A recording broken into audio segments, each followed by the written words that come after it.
Welcome to the show. My name is Charlton with Big C. This is Charlton and Big C Sports coming to you worldwide on the Big C Sports Network, the number one network in the United States of America. And Big C Sports has been voted the number one sports show in the universe, according to Big C and the good old boys down south. I want to say bienvenidos to all of our listeners across the pond in London, England, as well as Latin America. Also, I want to say, we love you in Africa. Hello to the Big C tribe. They've been doing it for 5,000 years before us, Big C. We love you in Canada, but there's nobody we love more than you good old boys down south in the land of the free and the home of the brave. Big C, how's it going for you good old boys down south? Well, Charlton, I think it's going all right. I heard somewhere that you and I was going to have a conversation and it was going to turn into a talk show. Oh, that's what they said? I told you about this on the Oprah Winfrey, Big C.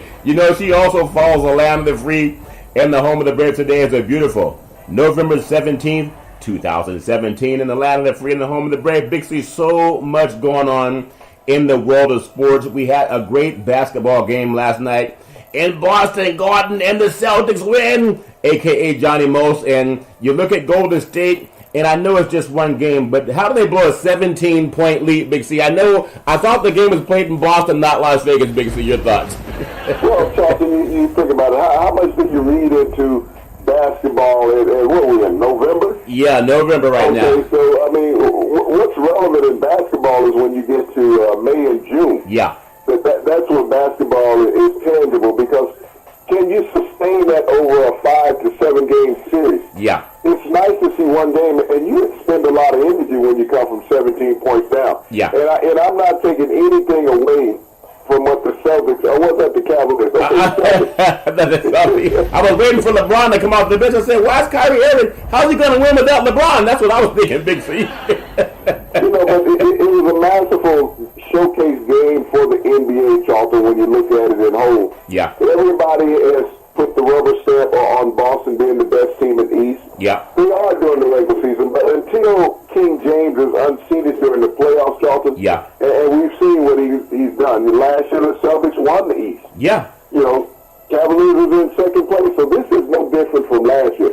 The ironic part is that the Celtics are on pace to win 70 games, Charlton. Yeah. That's what nobody's really looking at, is the record pace that they're on right now as far as potential victories at the end of the season. Yeah, that's a good point you bring that up, because they won the East last year, but when it got time for the playoffs, the NBA, LeBron James turned it up and got the Cleveland Cavaliers back in the NBA Finals against the Golden State Warriors. What I did notice, I think Steph Curry has some type of a thigh bruise, but it doesn't affect his shooting. And, for him to not get into double digits, and that's a big thing, because that's their star player along with Durant. Durant had a decent game, but it just seemed like there's something about Boston and Kyrie Irving. I'm just going to say it. That was not a foul going to the basket at the end. The referee should let the players play. Larry Bird told them that the fans come to watch us play, not to see you blow whistles. Big C, your thoughts? Well, Charlton, the true story of the game is with Steph and Thompson. Yeah. When you're only 9 for 36 from the floor, that was the story of the game. Now, if it would have been 18 or 36 shooting 50%, as they normally do, we wouldn't be talking about this game like that game would have never even been close. But it was the slump material in shooting the ball last night that allowed Boston to come back. And when you think about this, here's a game that a team is averaging 119 points a game, Charlton. Yeah. What did they score? 93, 96 points last night? Yeah. That was it. So, they're 20 points below their season average. Yeah. In this game. That's the telling story. And you have to question, was it Boston's defense, or was they just having a bad shooting night? It could have been some of both. If you saw that Houston game, I think Houston had 90 at halftime against Phoenix, against down there in the desert playing against Phoenix, and that's a team that can turn it on. So it looks like to me, and I know the NBA doesn't want one team being the strong, dominant team that's going to go through and blow everybody out, Big C. It's good to have a team like Boston, good to have a team like Cleveland. Even if you think about some of the guys from Philadelphia, they have a lot of young players. It's exciting for the NBA to see finally some of these draft picks working out. It's good to have them, and Toronto's always hanging around them good old boys from Canada. It's good to see it's not just Golden State and everybody else on the East Coast. Big C, that make any sense to you? I don't know why you keep bringing balls and name up to yourself. And, having a draft pick that work out or a draft pick that's riding the pine. He's going to make it. Yeah. But, when we think about the talent base of the NBA, it is the most richest time for overall talent. We may not be labeled with superstars, but just the talent in the league, Charles, is unparalleled at this point in NBA history. Yeah. And you look at a team like Houston last night. They hung 90 points on the scoreboard in the first half. Now, that hasn't been done in the NBA since 1990. This is the first time since 1990 that a team scored 90 points at halftime. But you think about it, Phoenix scored 65 and were behind by 25. That's the point. You talk about scratching the head, you hung 65 points at halftime and you're clearing by 25. Yeah, But, when you look at the talent level that you have on Houston, James Harden hung 42 points last night. Yeah.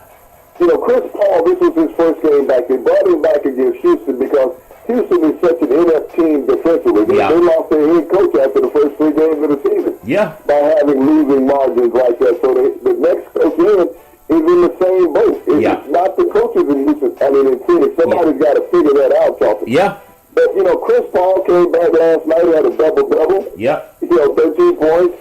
10 assists, but none of those assists went to James Harden last night. No, they don't pass each other the ball. So this is a team, when you think about the firepower in Houston, we've always had accolades for Golden State. But James Harden was a one-pony show last year in Houston. Now he's got help. Nene's back healthy.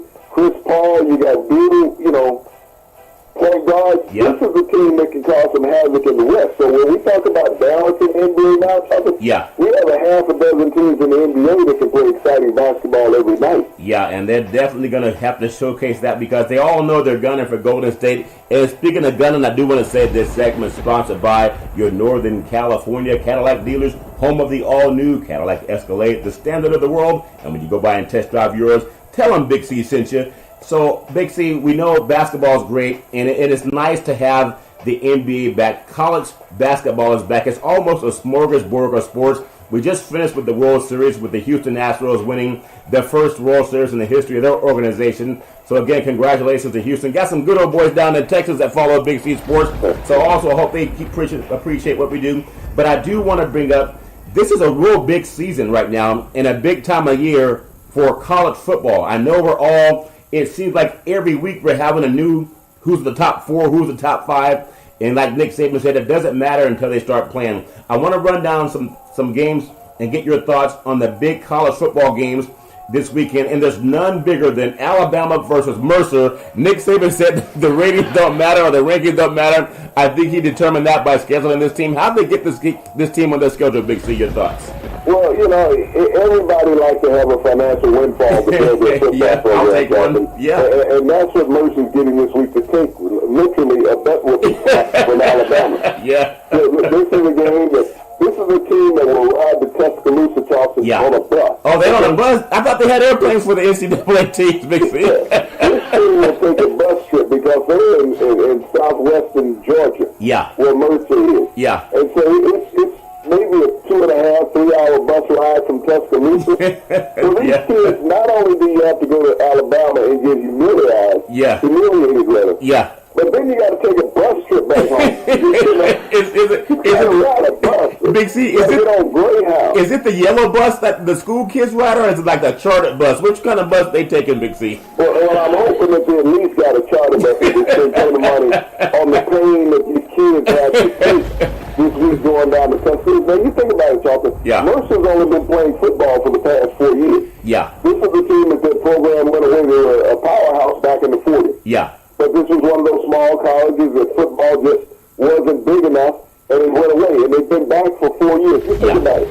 The seniors on this program, Charlton, will be facing Alabama. And these are kids who grew up watching Alabama football. That's a good point. Now they get to live out their dream going to Tuscaloosa. It's just they got to lick their wounds when they go back to Georgia. Well, I think Nick Saban earned it. They may take some flack every now and then for scheduling a game like this, but it seems like they're always playing someone who has the chance to knock them off. Another big game because the Canes are on a high. They're riding a high, no pun intended, down in Florida. The Canes are riding a high down there after the whipping of Notre Dame. They are playing Virginia at 6-4 coming into that game. Miami's 9-0. They're up to number 2 in the polls, depending on what polls. That game is on Saturday, and Miami's favored by 19 points. It's an ABC game. Just get your thoughts. Is there any chance of a letdown, or is this team so focused they remind me of the Miami teams back in the day, Big C? Is this a business step to take a chance? Yeah. Because I wonder, when you say Miami of the 80s or the early 90s, this is what this team has. I mean, this was a team. When you think about Mark Richt coming back in, he understood the heritage of Miami. Yeah. Because he played there. Yeah. And he was around all those guys with all that swagger. Yeah. So Mark knew to bring back what he was once a part of as a collegiate, is that he had to go get that same mentality of player, Charles. Yep. And that's what he's done. He's went out and got the guys that were there when he played. Yep. He's gotten their kids, okay? Yeah. Their nephews. He's gone out and got them. And you know, what I like about Miami now, Charles, is that their attitude will be accepted in today's society. Yeah. Where 20, 25 years ago, they were a cocky team. They were a team that, what football wasn't supposed to be about. Yeah. Because they were going out embarrassing those heritage universities and drubbing them up and down the field. Yeah. Now people are recognizing Miami as being an academic institution as well as having talent. Yeah. They stayed at the bottom of college football, Charlton, and they got back the right way. You think about it. Mark Richt had no problems when he was at the University of Georgia. Now that he's at Miami, and this is just his second season, Charlton. Yeah. He takes a team that was teetering 3 years ago. Now they're ranked number 2 in the country. Yep. You got to take your hats off to Mark Richt for being in the chase for Coach of the Year, Charlton. Yeah, he definitely has them rolling down there. This is a bigger game coming up than people recognize, but we have Michigan ranked number 18 in the country. They're still 8-2 on the season, even though they're ranked number 18. A lot of people thought Michigan under Harbaugh would be maybe a playoff team. Now they're at undefeated Wisconsin, ranked number 4 in the country at 10-0. That game is on Saturday at noontime on Fox Sports. They're on artificial surface, and Wisconsin's actually favored by 7. Now I know Harbaugh has had some losses that is hard to explain because this is still one of the top programs in the Big Ten. But if Wisconsin and the College Bowl committees don't hold on, they might find themselves being knocked off by the Wolverines coming into Wisconsin. Big C, your thoughts on that game? Well, Charlton, look at it from this perspective. Has Jim Harbaugh had won a big game since he's been in Michigan? No, he hasn't. No, he has not won a big game yet. So there's no reason to think that Paul Chryst and the Wisconsin Badgers have a reason to be worried. Yeah. And Paul Chryst is one of those coaches that run under the radar, Charlton. Yeah. He's winning every year since he took over for Bellman, who decided to go to Arkansas and became a disaster down there. Yeah. But Paul Chryst, he has this big corn to it, boy. But even big corn. Yeah. I know they eat a lot of cheese. A lot of cheese. Maybe that's one of the reasons why they're pushing that. No salad. The whole thing, who cut the cheese? The book was called Who Moved My Cheese, Big C, not Who Cut the Cheese. Oh, okay. But, I've always liked Wisconsin program, Charlie. Yeah. When you talk about blue collar, they take me back to the 70s when Osborne was coaching at Nebraska. Yeah. Okay? Yeah. That type of player, Charlie, you looked at them, they weren't highly recruited, but you look around and they had all these hulking linemen that were intimidating. Yeah. Guys like, hey, somebody's getting a butt up in there, Yeah. And that's what you do when you look at Wisconsin. Yeah. You got the biggest offensive line in captivity. There's not an NFL offensive line that's bigger than the University of Wisconsin's offensive line. And every year they find a running back that rushes for 1,600 yards that nobody ever heard about. He wasn't a 5-star recruit. Yep. But this team in Wisconsin, they have a quarterback that's a game manager. He threw 2 picks last week, so they showed his vulnerability. Yes. So he's not going to be so apt to pass the ball this week against the Wolverines. They're going to see a lot of road graders out there and turning out 5 and 6 yards of rush, Joe. That's a very good point. Another big market game because it comes before they play the biggest game of the year. Down in the south where you are, Big C, we have Louisiana Monroe 4-5 going into number 6 Auburn. Auburn's 8-2 on the season, and they're flying high because they just knocked off Georgia. That game is noon on ESPN2. It's on a grass surface, and Auburn's favored by 36.5 points, and that's a lot of points against other college programs. But your thoughts on Auburn not overlooking Louisiana Monroe going into the big Alabama game, Big C, your thoughts? Oh, Charleston, they definitely won't overlook them. Now, Louisiana Monroe has been a giant killer the past couple of years. They've knocked out a couple of top-ranked teams. Yep. But this is one of those games that Auburn understands, Charleston, that we potentially may control our own destiny. Yeah. I'm not saying that they do, but potentially. Because people keep talking about a two-loss SEC team. Yeah. I have a hard time taking a two-loss team, catapulting a two-loss team, Charleston, over a one-loss team, especially a team that's undefeated. Yeah. I remember a couple of years ago, TCU had that problem with Gary Patterson. Yep. Well, they went undefeated for the season. Next thing you know, they were leapfrogged into the playoffs by Oklahoma.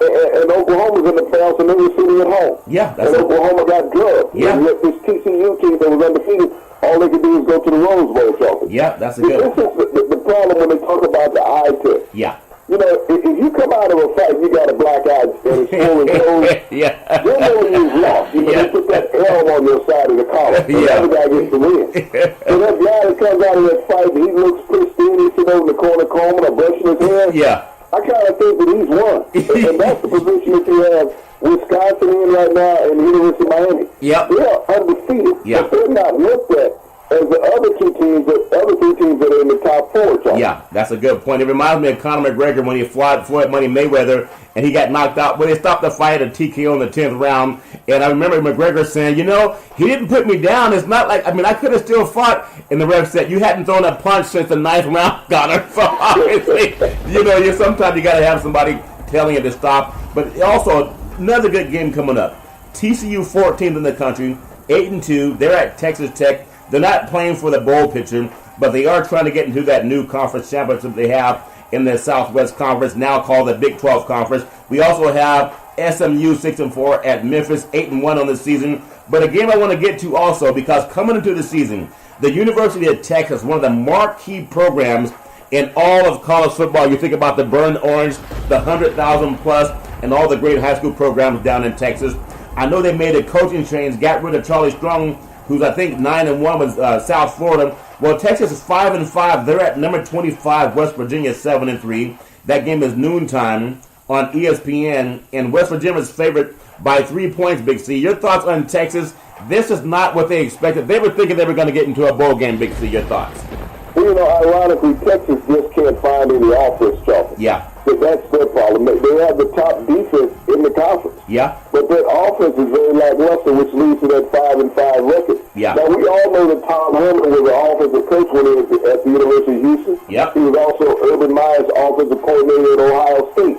So he's not that guy that normally coaches defense. Yeah. But he can't find an offense. No. That's the problem. And when you think about Texas, Charlie Strong lost his job with the same type of record at the University of Texas. Yeah. But the story with Herman is that he's getting a chance to recruit his own players. Yeah. Just like Charlie Strong was trying to recruit his own players. Yeah. But they say it takes time. But it's always ironic, Charleston, when you bring that light-complected coach in, it takes time to build a program. Yeah. We hear that.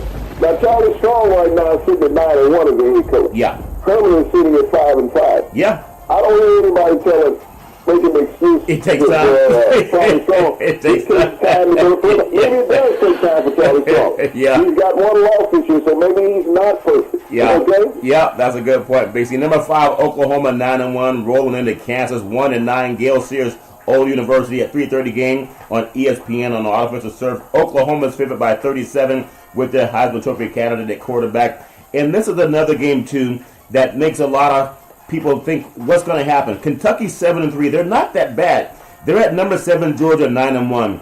Georgia's still thinking, with a couple of things going their way, that they may find their way back into the Final Four picture. That's a 3:30 kickoff on CBS Sports. They're on a grass surface. Georgia's favored by 21 after being blown out by an Auburn team. They're looking for some revenge, Big C. Your thoughts, will they get it?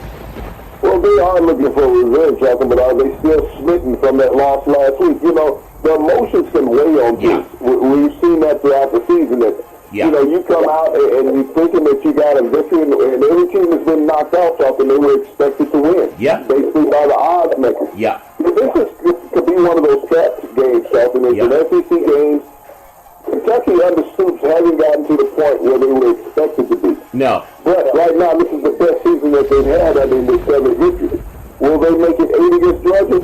It's highly unlikely, Charlton, but this is one of those games that anything can happen. Another 2 great programs. We have Illinois 2-8 at number 8 Ohio State. And Ohio State, obviously, probably on the outside looking in. But when you think about it also, Notre Dame, they're at home versus Navy. Navy 6-3.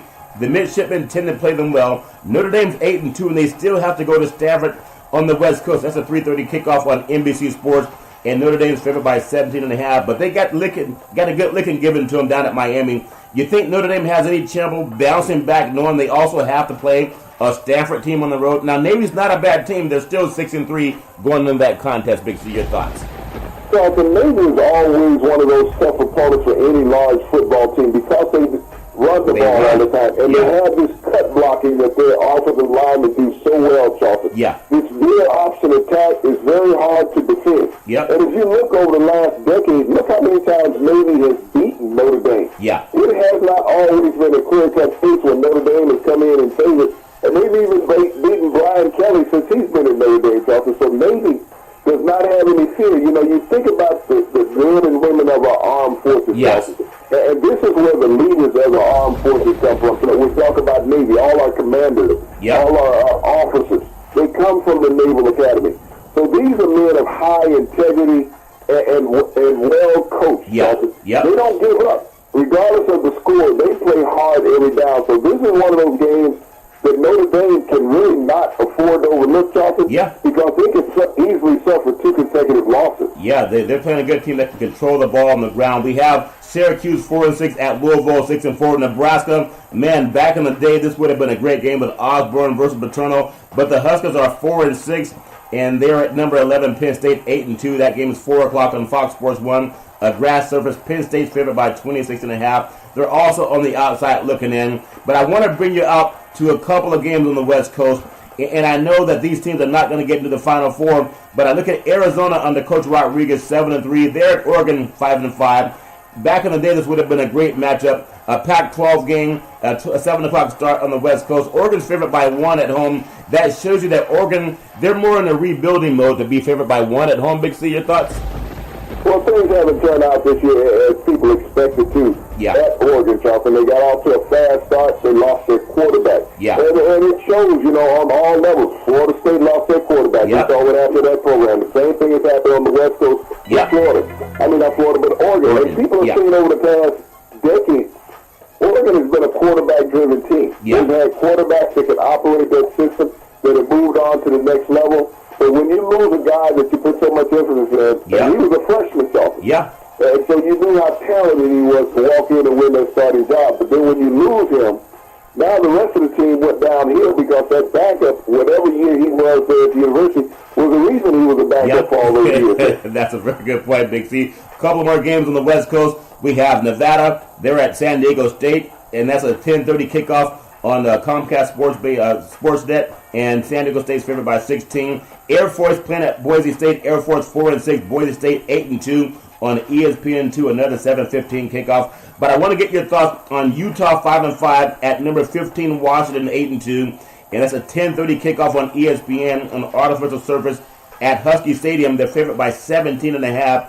Jake Browning was considered one of these guys that would pursue the Heisman Trophy. Okay, he would chase the Heisman Trophy. But they lost that game at Stanford, and not only did I think it hurt his Heisman Trophy chances, but it also knocked him out of the Pac-12 North contention. That's going to be up to maybe Washington State and Stanford, okay? Because the Apple Cup is going to have a lot to play. But how will Washington rebound after losing on the road at Stanford, and now they have a good Utah team that can run the ball coming to Husky Stadium? Big C, your thoughts?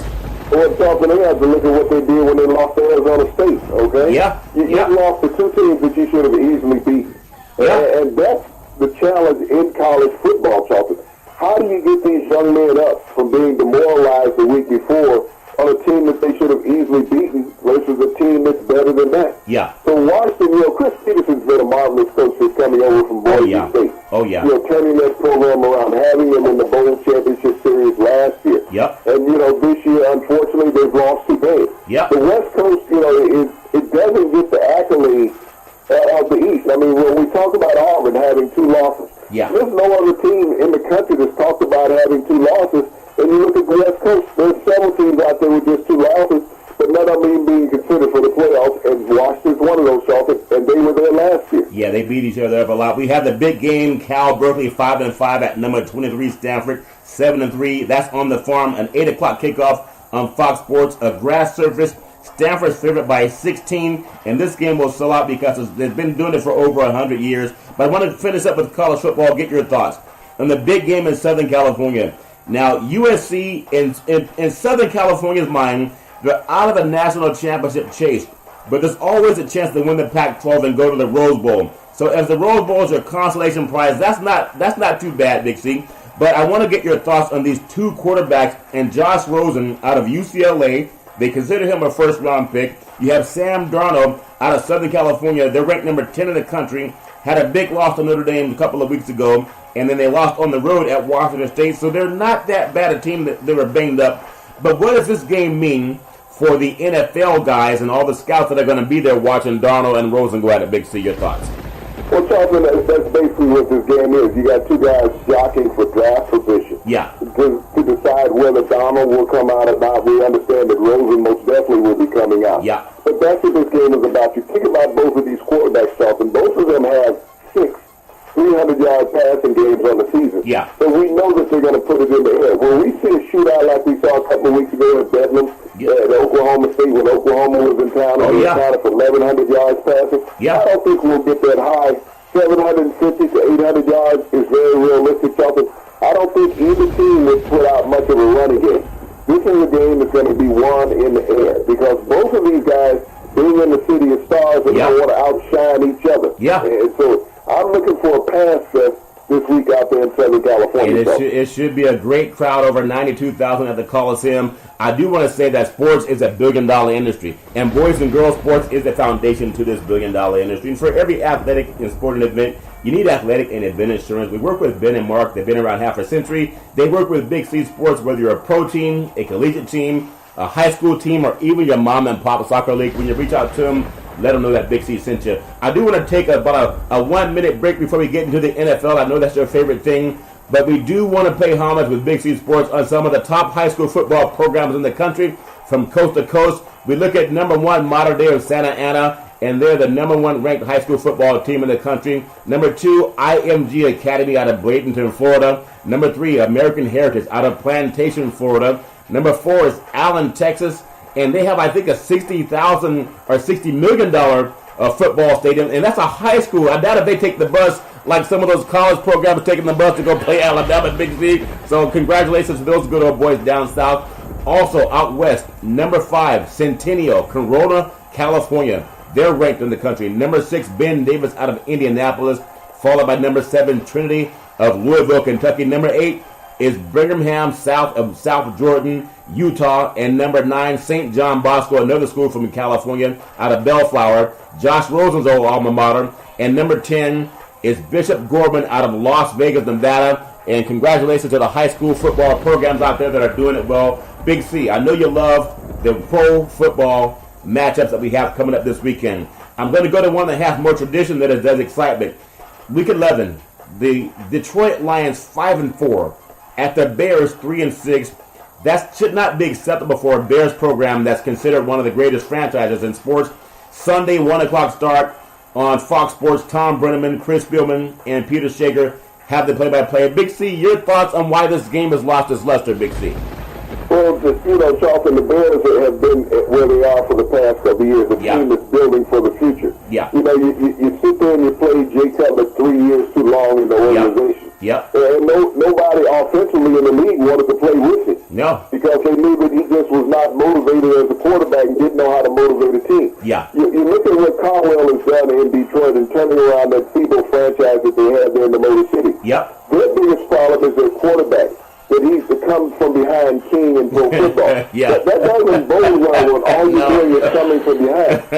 I'd much rather have a quarterback playing from the lead, than playing from behind all the time, because eventually you run out of gas. Yeah. And we've seen that many times with Detroit. Yep. But this is a game that they should handle easily. You know, Chicago's still trying to feel their way with Trubisky, the rookie quarterback. Yep. They had a great running game, Charles, in the first couple of games of the season. They've kind of gotten away from that, trying to develop Trubisky. And by doing that, Charlton, their offense is suffering. Yeah, that's a good point, Big C. Also, the Jacksonville Jaguars, 6-3, playoff bound. They're at the Cleveland Browns 0-9. That game is Sunday, 1 o'clock kickoff on CBS Sports. Andrew Catalon, along with, you have James Wolfman with the play-by-play. I look at the Browns and I feel for the Browns, but this team has not quit on Coach Hugh Jackson. They just happen to be a very young team. Big C, your thoughts on Jacksonville not overlooking the Cleveland Browns?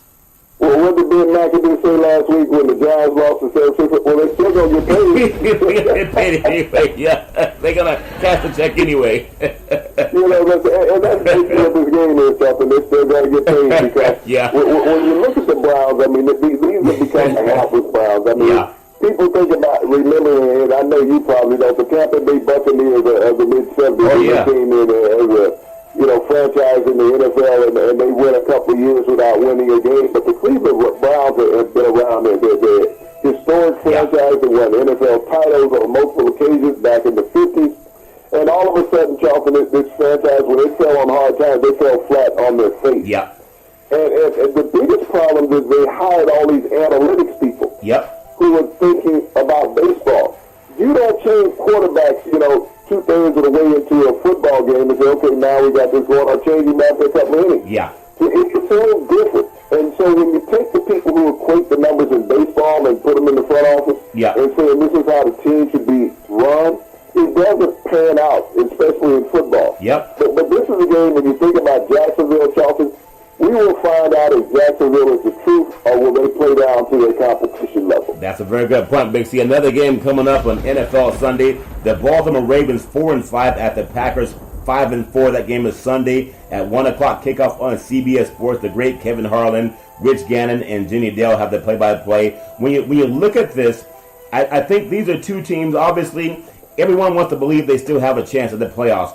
But the Packers, they're really not a bad team. They're just all banged up. And, of course, they don't have Aaron Rodgers. Now, Flacco, is he going to go in there and guarantee a win at Lambeau Field? Big C, your thoughts? Well, let's make this real simple for Coach Flacco. Yeah. If he loses this game, Charlton, he should be benched. Yeah. When you talk about sitting down quarterbacks, he is he's playing against Huntley. A kid that is struggling, in his third NFL start. But if they go out and beat the Ravens, the Ravens are really going to be a bad team, Charlton. Yeah. And Joe Flacco will fall in that Eli Manning category at that point. Yeah. And sometimes you got to sit him down because Tyrod Taylor got benched and he has a winning record, Big C, for Buffalo. I want to look at the. I think he doesn't pass the paperback test for keeping his job. You have the Cardinals at 4-5 at the Texans 3-6. And that's Sunday at 1 o'clock kickoff on Fox Sports. The Kenny Albert, Rondé Barber, and Christina Pink have the play-by-play. And when I look at the Texans, obviously they don't have any answers for quarterback since Watson went down. This is a chance for the Cardinals to go in there and stay in somewhat of contention for the NFC West. Big C, your thoughts? Well, you look at the two quarterbacks, Drew Stanton. Yep. Tom Savage. Yep. I'm trying to figure out if this is a preseason game. It might be a preseason game. They get paid anyway, though, Big C. They get paid anyway. Adrian Peterson and Larry Fitzgerald is going to sign the contract extension to put him into the 2018 season. Yeah. Adrian Peterson became a little more revitalized. Yep. But when you look at Houston, Charlton, this is a team without J.J. Watt on defense. So they have no identity on defense. They lost their identity with Watson at quarterback. Yeah. And so once he went by the wayside, all the energy seemed to go out of that offense. Yep. And Tom Savage is uncertain what he's supposed to do at quarterback. I thought Brock Osweiler was bad there last year. He makes Brock look good. He's trying to make Brock Osweiler seem like a team. Yeah. I hear they might be friends in the offseason. We have the Tampa Bay Buccaneers, not what they thought they would be this year, 3-6 on the season. Now, the good thing for them is they're at the Miami Dolphins, which are only 4-5. That game is Sunday, a 1 o'clock kickoff on Fox Sports. Dick Stockton, Mark Schlereth, and Shannon Spake have the play-by-play. And you look at, without Jameis Winston, and he was supposed to be a marquee quarterback coming up, I think he still needs some time to develop. Just give me your thoughts on both of these programs. They just don't have that extra step that we thought they'd have coming into this season, Big C. Your thoughts on Tampa at the Dolphins? Well, after last year with Tampa Bay finishing up 8-8 and the Dolphins making the playoffs, everyone figured this would be a marquee matchup for the Battle of South Florida. Yeah. But it was turned into a drug game. I mean, we got Sleepy playing quarterback in Miami. Sleepy Cutler. Fitzpatrick playing quarterback, the interception king in Tampa. Yeah. And you wonder how he kept a job leading the NFL in interceptions for attempts last year. Yeah. But I guess that's what you're looking at when you look at a backup quarterback, a guy who can't run, who loves the opposing jerseys, as much as he loves the ones that he's playing with. And that's what you've gotten from him. Yeah. 2 years ago with Fitzpatrick, swan song. Yep. But he's still hanging around stealing. I mean, getting paid. As long as they pay you, keep showing up. So this is one of those games, Shelton, that you have to question. Jay Cutler, yep. you gave him $10 million to come stand there and hold the football and try to figure out what you're supposed to do with it. Okay? Yeah. And you've got no big results from it. Yeah. I think it's funny when you think about it. That guy the guy who owns Papa John's, I guess he was talking to Jerry Jones and finding out what's wrong with his profits, because I think the stock was down with Papa John's Pizza, and he was blaming the fact that the NFL protests. But no, it's about seeing guys like Cutler that are asleep on the sideline. And the fans think if he can take a nap during the game, why can't we, Big C? That making any sense? Well, they don't want to blame the poor performance of players, Shelton. Yeah. When you look at teams, and you have teams that are really non-competitive in the NFL, and you say, well, the ratings are down. Yeah. But no one wants to give the NFL the blame for running down their own ratings by allowing to have so many apps. When you become money hungry and you grab out there with every pinnacle that you have, trying to scrape up every dime from everybody, this is what happens. And what they created their own worst enemy called the NFL Network, Charles. Think about it. The NFL owns the network. That's how I watch my games. and that network's competing against the rest of their media partners. Yep. And their media partners have Nielsen boxes in their houses, okay? Yep. The NFL Network is not hooked up on a Nielsen box. They're smart. So if I'm going to watch the game, I'm going to watch a half a dozen games at one time. Yeah. I put it on one channel because I'm not smart enough to figure out the remote control, so I'll have one of the kids come to the house and put it on the NFL Network for me so I can see the game. Yeah. And so they walk away and I'm stuck. I can't change the channel. Yep, that makes sense, Big C. So obviously, it's not the NFL causing Papa John's. I had a couple bites of their pieces, and I decided this stock would go down too if they had to depend on me, Big C. I do want to get to another game in the NFL, a game that may be the marquee game of the week, or one of them. You look at the Rams; they're 7-2 on the season. They're at the Vikings, also 7-2. Something's got to give in this game. Sunday, 1 o'clock kickoff on Fox Sports. Kevin Burkhardt, Charles Davis, Greg Olsen, and the great Pam Oliver have the play-by-play. Now, in the Rams, the Rams can throw the football. They can also run it. But Case Keenum's also a pretty decent quarterback right now, Big C. Give me your thoughts on these two teams. They both are probably a lot better than people thought they'd be coming into this season, Big C. Your thoughts? Well, I was waiting on the invite from Jeff Fisher to go by his house and watch this game. So. Yeah. Because he had both of these quarterbacks last year in Los Angeles. Ironically, Case Keenum started the season for the Rams. Yeah. Jared Goff finished the season for the Rams. Yeah. But when you look at these two teams, the Todd Gurley has really been the engine that has driven the Rams. Even though the Rams are averaging over 30 points a game, they found the running game. But they're running against the team that has not allowed a 100-yard rushing game all season long, the Minnesota Vikings. Yeah. And so this will be a shootout. You think about their offense. The Vikings' offense is ranked 14th. Yeah. So they're in the upper echelon of the offenses in the NFL. Yeah. They got the best run defense, the 14th ranked offense, but you have Jared Goff, who has come out of nowhere, Charlton, and has just lit up the skyline of Los Angeles. He's become a true star in that offense. You think about his receiving core. He's developed admirably. He's finding the right guys. He's going through his progressions now. He doesn't look like he did as that scared rookie last year. And he and Case Keenum, Charlton, I'm expecting a battle to come down to the last possession. Yeah, that should be a fabulous football game, especially in a beautiful stadium up there in Minneapolis. The Chiefs 6-3 at the Giants 1-8. You have two great quarterbacks on both teams. One's playing great, the other's not playing great. I'll let you figure it out. Sunday, 1 o'clock kickoff on CBS Sports. Iron Eagle, the great Dan Fouts, and even Washburn had the play-by-play. And I look at what's happening with the Chiefs. They haven't played the same on the defensive side since Eric Berry tore his Achilles tendon in week 1. But this team is still a very good team, even though they've been had the last couple of games with the Chiefs. Just give me your thoughts on them going into the Meadowlands and making, I guess they're going to have more talk about, do they need to train quarterbacks in New York? Mixed your thoughts. Well, Charlton, all the Chiefs need to do is look at that 49er tape from last week. Yeah. And, Alex Smith is a lot more mobile and talented than C.J. Beathard. Yep. Not knocking Beathard. He's a starting quarterback. He's got Jimmy Garoppolo sitting on the bench in San Francisco. Yep. But this is a game that the Chiefs cannot afford to have a letdown in. No. The Giants right now are a desperate team. You'll probably see a lot of lineup changes with this organization this week, Charlton. Yep. But this is one where the Chiefs have to get back off the slide and get back on their winning ways. Now, Andy Reid has a history against the Giants, although it was with Philadelphia when he was the head coach. And now Alex Smith and Kareem Hunt are really going to have to step up. Tyreek Hill's going to have to make a big play on specialty teams or the receiver.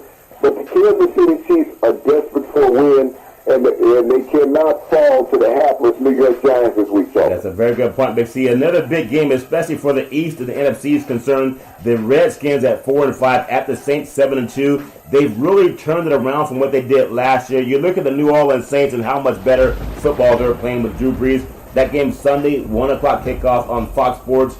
Joe Buck, Troy Aikman, and Aaron Andrews have the play-by-play. When you think about these two teams, you talk about $100 million quarterbacks, but there's no one that's really competing with Drew Brees the way he's throwing the football and connecting with all his receivers. Big C, your thoughts on that game? Well, I guess you say, who that? Yeah, who that? Who that? You think like, who that is? That Drew Brees. Fox bringing in 18 to this game. Yeah. So that's how much they're liking what New Orleans is doing right now. They're bringing in 18 of Buck and Aikman. Yeah. Because this is one of those games, Charlton, where it could be a trap game for New Orleans. I mean, they've been a solid team on a winning streak, 7-game winning streak. Yeah. They're hotter than fish grease that they're cooking with down there in New Orleans. You guys cook with fish grease in New Orleans? Are you telling me they use grease to cook with food down in New Orleans, Big C? Don't nobody grill no fish, man. Come on. Ain't nobody gonna eat it. I understand. Who needs to be healthy when the fish tastes real good? And speaking of, this is a game because of New Orleans' running game, Charlton. Yeah. This is where they become a dominant force. They're playing outstanding defense, but they're controlling the clock. They're not going out there and scoring in a minute and 50, 2 minutes and 20 seconds, Charlton. They have controlled drives. And so they're wearing down their opponents and not giving their offense an opportunity to get on the field with Ingram and Kamora in the backfield. Yep, that's a good point. It's always fun for me when I watch guys. I know they always want to look at who's going to come out of college. Will it be Darnold? Will it be Rosen? Will it be somebody else, Mayfield? Will it be Browning? But I think a guy like Drew Brees and guys like Tom Brady and going back to Warren Moon and guys that could play the game at the highest level, even as they were getting closer to 40 than they were to 30, really love watching Drew Brees play. He's really a sight for football, and I love watching him perform. I look at the Buffalo Bills, and I can't understand why a team that's 5-4 in the season. Now, I know they haven't won a Super Bowl up in Buffalo, but they've gotten close a couple of times under the great Jim Kelly. 5-4 in the season. They traveled across the country to Los Angeles to play the Chargers at 3-6. That game was Sunday, 4:05 start. On Fox Sports, Chris Myers, Dale Johnson, and Laura Open have the play-by-play. But Big C, you played the game. Tell me how a team gets behind a coach that benches a quarterback that has one of the best QBR ratings in the league, has one hiccup of a game. He doesn't play defense, so you can't blame him for not tackling people. He can't catch his own passes. You can't blame him for not catching his own passes. But he has him in a winning record right now in chasing the New England Patriots, and he sit the bench. Now, how do you get your other players to believe that you care about winning? Your thoughts? Well, Charlton, you couldn't get them to believe that you cared about winning at the start of the season when you traded your top 2 receivers. That right there was an indicator to Tyrod Smith is that we're not looking to give you any help. Yeah. You trade his top 2 receivers, he gets the team to a 5-4 record. Yeah, there was a couple games they possibly should have won. Yeah. But this is the NFL. You're playing against big boys every week. Yeah. This is not Alabama playing Mercy. Right. So, you can't mail it in. And so you come out here, and they beat some good teams. They beat teams with winning records. Yeah. So that should bode well just for Tyrod Taylor and his resume. Yeah. But he's the only quarterback that has won 5 games this season, Charlton, that will get the bench the rest of the season. Yeah. Other quarterbacks will not. Yeah. And so when you think about, what's the difference between Tyrod Taylor with a winning record versus a quarterback like Eli Manning who's won one game all year long, and you can't sit there and say, well, he's won 2 Super Bowls. No, he was on 2 Super Bowl winning teams. Yes. He didn't win the game. That's true. That's a very good point. You know, regardless of his struggles, you look at Phillip Rivers' struggles. Yep. They can't win a game. Now, you're going to tell me that Tom Savage is better? You know, that Brock Osweiler is better? Nope. These guys who are keeping their jobs, Fitzpatrick, for an interception every time he can think about one. Yeah, he's like Santa Claus handing out footballs. He's still handing out so many passes to other people. They got to put no-nos and Jay Cummings together just to keep him away during the game. That's funny. Okay? So let's be honest about why you're pushing Tyrod Taylor. It's not because of lack of performance. Yeah. And we'll let them decide why. I mean, how do you get your team to believe in you when you bench a guy that has you with a winning record? I do want to touch on a team that has a marquee quarterback, but also has not performed very well this year. When you look at the Cincinnati Bengals and Dalton, I've always liked the way Dalton played, but he's just not the same. And they're 3-6, and they're on the road at the Broncos at Mile High Stadium. I don't know why they call it Mile High. It's awfully smoky up there. I said, why is it so smoky in Denver? I thought they put all the fires out, but I realized there's a plant that's legal in Denver, so they're playing a lot more relaxed on defense this year, Big C, if you get my drift. They're 3-6 on the season. Sunday at 4:25 kickoff. CBS Sports, Tom Brenneman, Chris Spielman, and Peter Shaker have the play-by-play. But I want to ask you, that Denver defense, to me, Big C, it seems like they've given up because they've always been the team that carried that team. It's always been the defense. Even when Peyton Manning helped them win the Super Bowl, it was their defense that carried them, not their offense. Big C, your thoughts? Well, as we talked about earlier, the offense gets paid also. Yep. And they just haven't been performing. Something it becomes demoralizing as a defensive player when you go out there and you're playing your tail off, game in and game out, and you're not getting any offensive productivity, especially when you have guys on your offense who are holding out, renegotiating their contracts, getting pay raises, and the talent, the play level goes down. Yeah. You know, we look at Cincinnati, and you remember at the NFL trade deadline when everybody said that the Browns botched this trade with Cincinnati for A.J. McCarron. Yeah. But think about it. They've only won 3 games this year. Yeah. If A.J. McCarron was that good, he would have replaced Andy Dalton by now. Yeah, I agree. That would have been the case, Big C, but it's not the case. So we'll have to see who turns it on in that game. But I think Elway has a lot of things to do to get someone on offense that the defense can believe in. And it just seems like Colin Kaepernick is still out there. And I know people have their own issues, but I got to bring this point up. And some things with Damari Smith, with the NFLPA, they're still trying to say that the Rooney Rule is important when it comes to hiring coaches. But even when Donald Trump said, don't give Colin Kaepernick a job, okay? Now, think about that versus what I'm going to bring up. The justice reform that Colin Kaepernick is partly responsible for bringing to the forefront of the American consciousness. In California, Governor Brown, on October the 11th, he issued a bill to the Senate for criminal justice reform.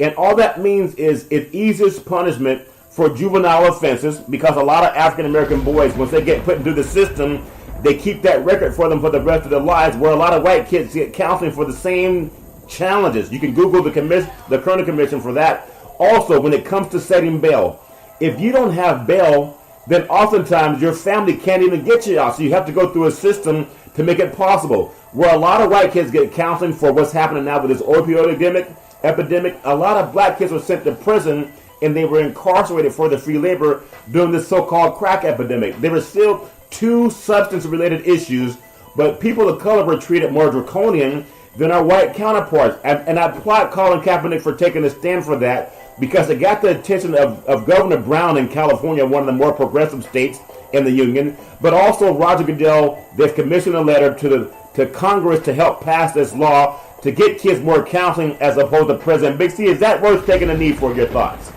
Something is worth taking a knee for by every culture when you think about it. And I know you mentioned crack, but even marijuana, Charlton. Look at the number of young minority men that have been sent to prison for marijuana, which is legal in many states now, Charlton. Yep, sure is. You know, the medical profession has been fighting for decades trying to get the medicinal use of marijuana. Yeah. But the tobacco industry fights back against it. But, you know, all of a sudden now, wherever you legalize marijuana, whatever state, California is the leading state. Yep. All of those people that are in jail, Charlton, on marijuana charges should be released. Yeah. Because now you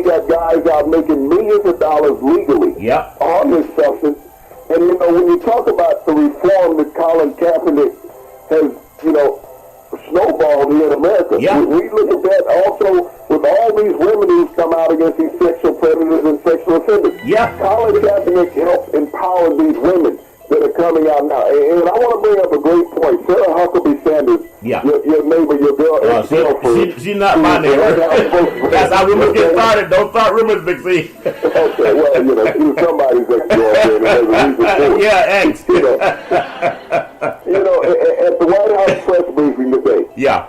she wanted to get on Senator Al Franken just like Donald Trump did for an incident that occurred 10 years ago that he admitted that he did, and he was embarrassed and apologized about it. Donald Trump admitted something he did he's embarrassed about? That's breaking news. Well, she said that Al Franken admitted that what he did. Donald Trump never admitted that he okay. was a sexual offender. Okay. Now think about this.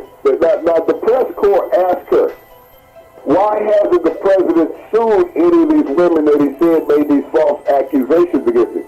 And her only comeback was another lie, so I never talked to him about it. Okay? How does she know? All right? You paid him off for false settlement. She said she will talk to him after the press briefing today, so you can bet your butt on Monday. Yeah. The press briefing at the White House that you'll have 5 or 6 reporters ask, is the president going to sue these women that lied on him saying that he was a sex offender? Well, he said, yeah. I want to hear that. I want to hear that, because when we talk about this empowerment that Colin Kaepernick started, Yep. and he has all these people afraid because these women now are speaking up. Yeah, they should. The problem that I have, just like with the governor of Alabama, who's a woman. Yeah. Who's a woman. Yeah. He said, there's no place for sexual offenders in America. Yep. But she still stands behind Roy Moore. Yeah. A sexual predator. Yeah. So, this is the women of Alabama. When we talk about Donald Trump's base, Yeah. is that they're okay with, molestation of young girls. Wow. This is the problem. Just like him saying that he would date his daughter. He's okay. Yeah. He's okay with that type of lifestyle, Charlton. Yeah. And these people that back him are okay with young women being damaged for life. That's a good by point. these men that have taken advantage of them. And, the one woman said, well, it was at the consent of her parents. Yep. Okay, he's a judge. Think about it. He's a judge, so if your daddy's been in there on drug riding or some other incident, Charlton, in front of this man in court, Yeah. he's like, well, we can cut a deal, if you let me speak to your daughter, you won't be no time. Oh man, I tell you, that's such a thing. That's so much of the consciousness of America right now. And when you think about it, Big C, a lot of these guys from Hollywood and also on Capitol Hill in Congress that have been assaulting women, I think they paid out over $17 million in payouts of taxpayer money from some of the congressmen who committed sexual assault. And you know what, Big C? Most of those guys stood for the flag and they still have a job. Colin Kaepernick takes a knee for criminal justice reform, and they won't give him a job. He would have been better off had he grabbed a woman like Donald Trump. They still would have had a job in the NFL. And that's a sad thing to say, though. Your thoughts? That's what's amazing, Charlton, is that you got all these, as in Alabama, that we're Christians, okay? We're okay with sex offenders. Yeah. And you got all these men that are assaulting women around America. Still have work. They say that we're great Americans. We stand for the flag. We stand for the justice system. But you're a predator. Yeah. How can you stand for something and you're a predator? How can these people get the praise of other Americans? And Colin Kaepernick didn't commit a crime. No. He didn't go assault a woman. Nope. He didn't go assault a child. Nope. But, these men that do, people are saying they are civic leaders in this world, Justin. And this is the bad precedent. You get someone who stands for the little people, which is what Congress and the House is supposed to do, Justin. Yep. But yet it takes an athlete to go out and speak A for black these man. people. A black man. A black athlete. Yep. And Charlton, everybody ostracizes this man for bringing to the forefront what these people have done for decades with a free hand. Yeah. That they've gone out and like the women said, the climate of the 60s and 70s, what rights did a woman have? Now remember, None. Charlton, until LBJ, Lyndon Baines Johnson, passed the Civil Rights Bill, Yep. which included women. Think about it. Women were just like African Americans in America at that time, that they had no rights and no say-so. Yeah. They were just a step above the African Americans. But they could not vote. They could not do things freely in America. That's so true. Lyndon Baines Johnson allowed women to have a voice. But even when he gave it to him, it was slow and changing, just like with the African-American life in America. Yep. It didn't happen overnight that you got opportunity. Yep. Just to be able to change. Society had to change. But these men were so entrenched Yep. on how they treated women from a denigrated perspective, Charles, that they meant nothing. And if you did something, they couldn't speak out because who was going to hire you, Charlton, if you passed a powerful man to town? Yeah. And so, because, I don't want to hear you because she would say the same thing about me, even though that guy had done it, Charlton. Yeah, and that's something that it's going to take men and women to stamp it out. And for any man that would let some man come and assault his daughter, you have no stones. Sometimes you got to stand up. That's why they follow Big C Sports. I do want to say one more last thing on this issue, and we just brought it up, but it's worth repeating. The man who took a knee for criminal justice reform to make sure that juveniles were treated with fairness in the court system, and even if you're poor, you get the same treatment as somebody who's wealthy. That man has been forced out of work by the NFL, which is 70% African American. And the man who spoke up for the needs of all the people all over the world, but especially young black people who are maligned in the criminal justice system, can't get a job. But you got guys in Hollywood and in Congress and in the White House, POTUS himself, that brags about sexual assault, and they're still working, and they call themselves patriotic Americans. Big C, I want to get to a couple more games in the NFL. We have the Patriots and the Raiders. The Patriots 7-2 at the Raiders 4-5, but that game's in Mexico because Trump did not build that wall fast enough or high enough, Big C. So New England and Oakland decided to take a game out of the United States and take it to Mexico on Sunday, a 4:25 start on Fox Sports, Azteca Stadium in Mexico City. Jim Nantz, Tony Romo, Tracy Wolfson with the play-by-play. It's a must-win game for the Raiders. Okay, they're 4-5. They can get back into the hunt in the AFC West. But New England doesn't lose big games. But they are out of the country. They're in a higher altitude. The Patriots practice at the Air Force Academy to get used to the higher altitude. They're over 7,000 feet, Big C. Your thoughts on how big this game is for the Raiders, Big C? Is this a replay of the Cup game in the snow, Charlton? It might be. Well, I guess in Mexico you don't drink the water, so you will bring their own snow and melt it down. Bring their own moonshine. And their own water. Yeah. But, this is a game that I don't see how the Raiders can keep pace with New England, Charlton, honestly. Yeah. This is a team that has figured it out. Everyone talked about New England early in the season when they lost 2 early games. Yep. Talked about this is a team that has gotten old in a hurry. Tom Brady doesn't look good. And he talked about he's going to play the 45 and doesn't look like he'll play the 49, as they were saying. Yeah.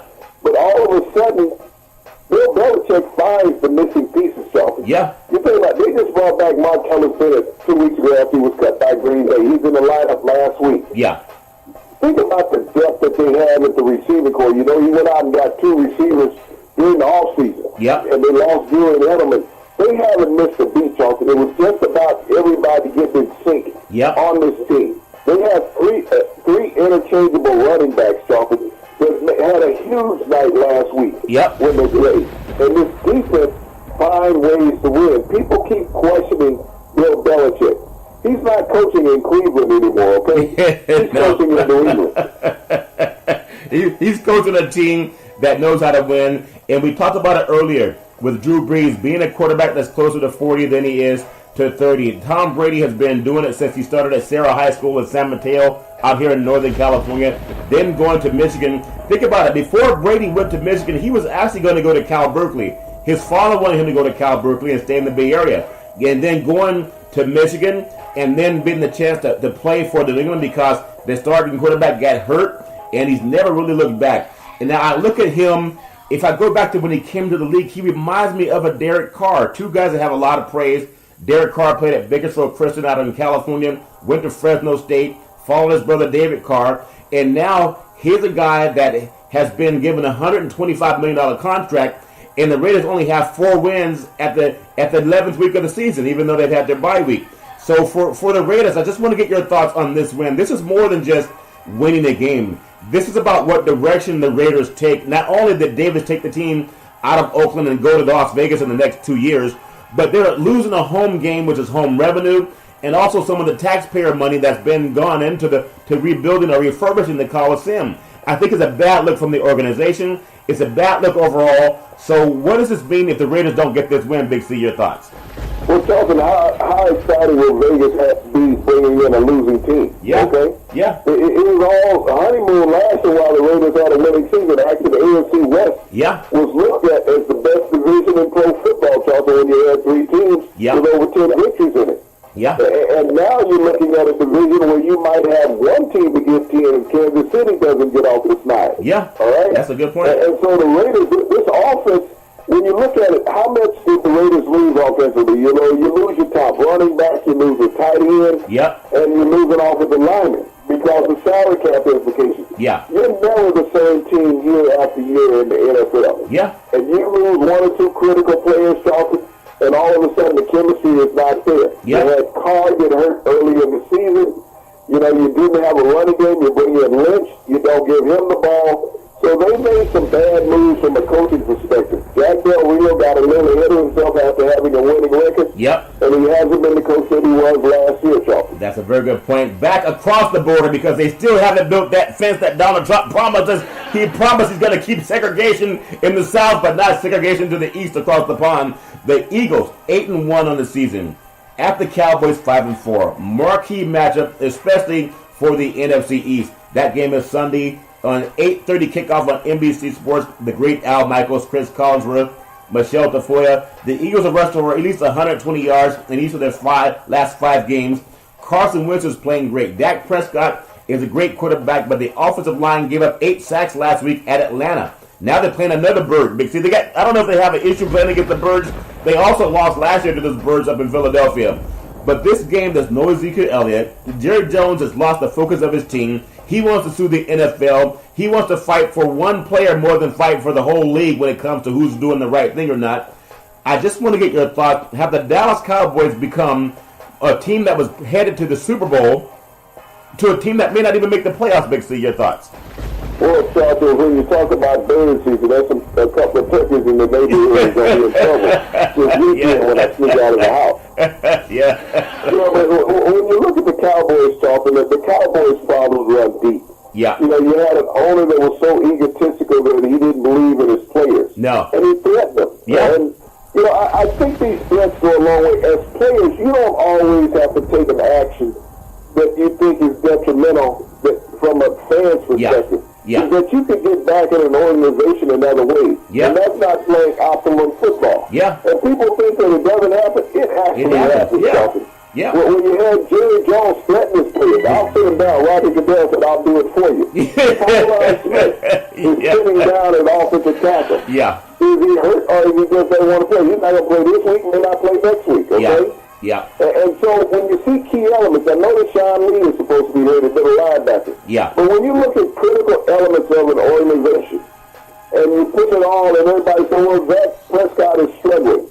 Well, Dak Prescott is not getting any help. No. He's sacked big times in a game at quarterback. Everybody's struggling. Yeah.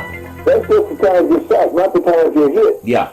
And so you're running for your life the rest of the time. You got receivers that are right now not separated. Dez Bryant, when was the last time Dez Bryant ran by anybody? I think it was about 3 years ago. Yeah, about 3 years ago, run to the mall, I think. Trying to get in line for Christmas shopping.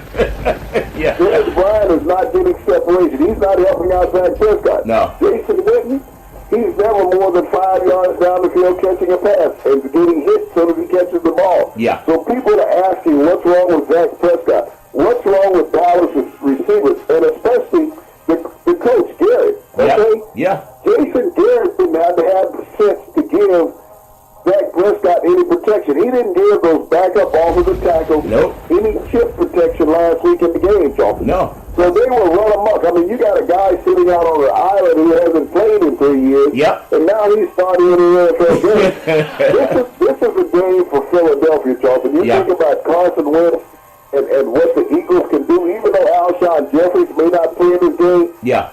The Eagles have a dual-headed monster at running back right now, Charles. Yeah. With the guy and Garrett Blunt. Yep.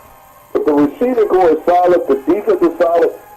The Dallas Cowboys, I don't even think they'll make the playoffs this year, Charles. They're struggling with the Washington Redskins for second place in the division and a draft pick. Yeah, that's a bad thing because the owner has, you've taken the attention of your team from winning the Super Bowl to trying to sue someone who helped you make $500 million a year in Goodell, Big C, and trying to defend athletes.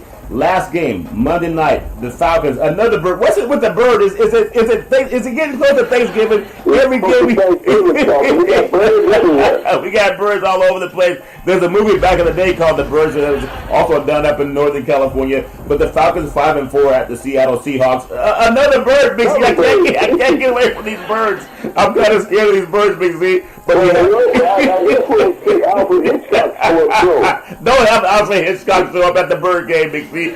But the Atlanta Falcons 5-4, Seattle 6-3. Monday Night Football 8:30, ESPN, and Sean McDonough, John Gruden, Lisa Salter with the play-by-play. There is no Richard Sherman to guard Julio Jones. Julio Jones could have a big day up in Seattle, and also is going to put a lot of pressure on Wilson. And Ryan might be the quarterback that can go in there and get a win in front of the 12th man. Big C, your thoughts on the Birds playing up in the Great Northwest? Well, Charlton, they had a pass rush against Dallas, which was the biggest difference in that game last week. I don't think they can go out and duplicate that performance. Claiborne had a game of a lifetime. Yeah. But this is a game that Seattle desperately has to have to keep pace with the Rams, whether the Rams win or lose. Yeah. And so it's not going to be easy for the Falcons. The Falcons have been an up-and-down team. They win one, they lose one. Yeah. They've lost the games that they should have won. They won the games that they should have lost. This is one of those games that is teetering. Both of these teams desperately need this game to stay in the playoff race and in the division race. Yeah. I like Seattle at home because you're playing outside. And at this time of the year, you can get snow, you can get rain, and birds don't fly well.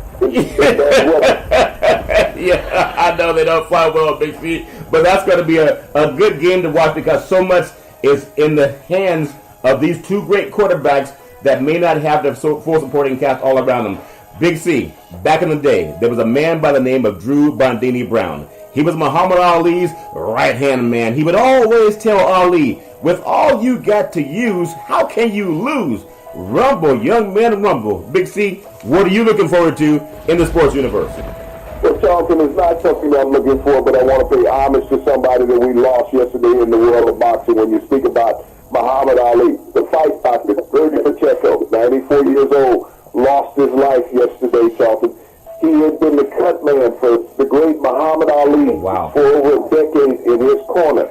And the boxing world lost a tremendous icon in Dr. Fergie Pacheco. And we all want to send condolences out to his family. So many great people are there to help some of the well-known people become great like Ali. Big C, thanks for bringing it up. You can also find out all the great things happening in the world of sports every Monday through Friday at 5 and 6 p.m. worldwide. Follow Big C Sports on the Big C Sports Network, the #1 network in the United States of America. And Big C Sports has been voted the #1 sports show in the universe, according to Big C and them good old boys down south. We always want to tell you, there's never, ever any excuse for domestic violence. If you know any woman going through that garbage, please call 911. That no woman has to go through that garbage all on her own. And as we tell you on every Big C Sports show, we thank you, we appreciate you, and we hope that you have a super fantastic day.